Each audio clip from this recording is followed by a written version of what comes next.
Баршаңызға қайырлы күн. Бүгін осындай дәмді арахис пен варенка қосылған шоколадты торттың рецептін ұсынамын. Видеоны соңына дейін қарап, жасап көруге кеңес берем.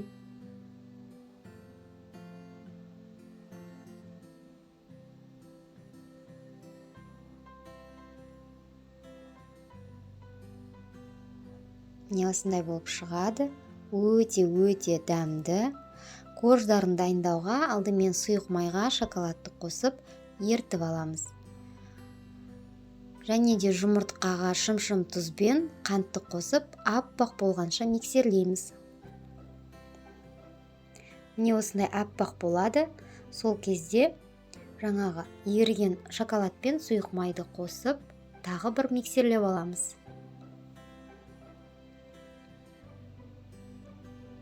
Оның үстіне ұн мен какао және қопсытқышты қосып, араластырып, аз-аздап отырып салып миксерлеп аламыз.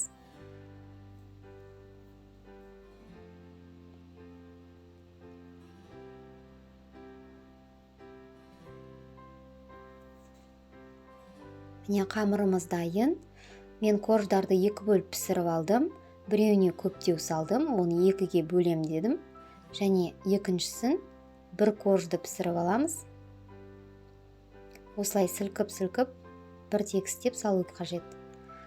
Және креміне творожный сырмен қантты жақсылап араластырып алдым. Оның үстіне сливки қосамыз. Міне осындай қою болып креміміз дайын болды. Міне біреуі үлкен биіктеу болған коржды екі бөлікке бөліп алдым.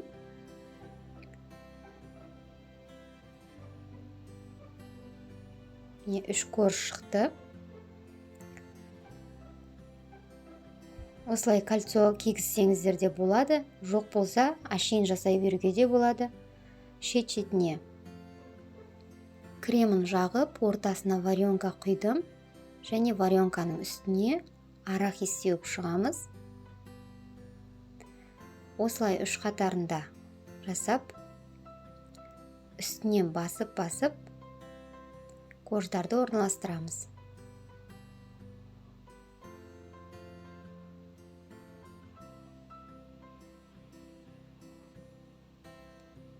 Және қалған кремді бетіне жағып, кемі 3-4 сағат тоңазытқышқа қойып қоямыз.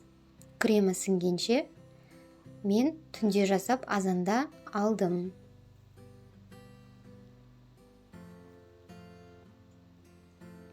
Осылай бетін пленкамен жауып, тоңазытқышқа жібердім.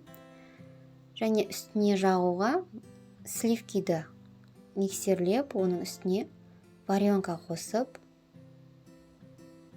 миксерлеп крем дайындаймыз.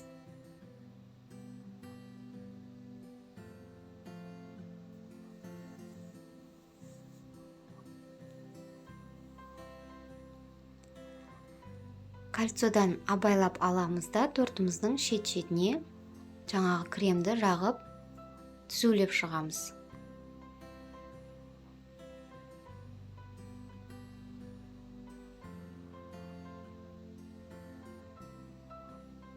Осылай барлық жеріне кремді жағып шықтым.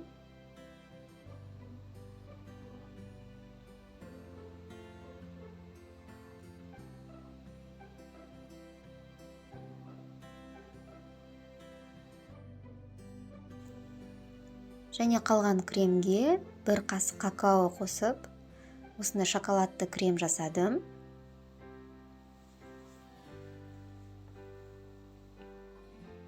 Осылай кішкентай қасықпен жағып шығамыз.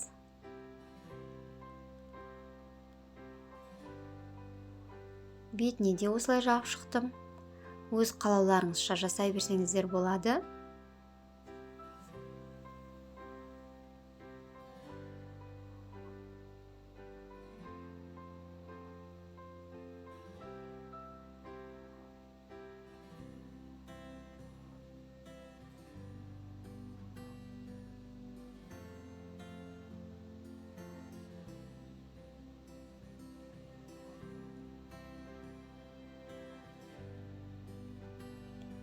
ақ шоколадты да қойып шықтым.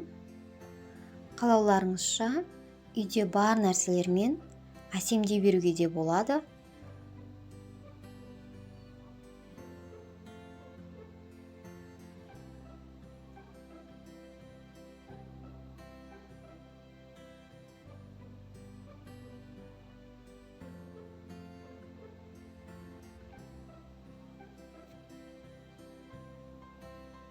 Міне тортымыз осындай биік, әдемі, дәмі де тіл үйірерліктей керемет болып шықты. Отбасыларыңызға жасап қуансаңыздар болады. Арнама тіркеліп, лайк басып қойыңыздар. Видеоны соңына дейін қарағандарыңызға рахмет.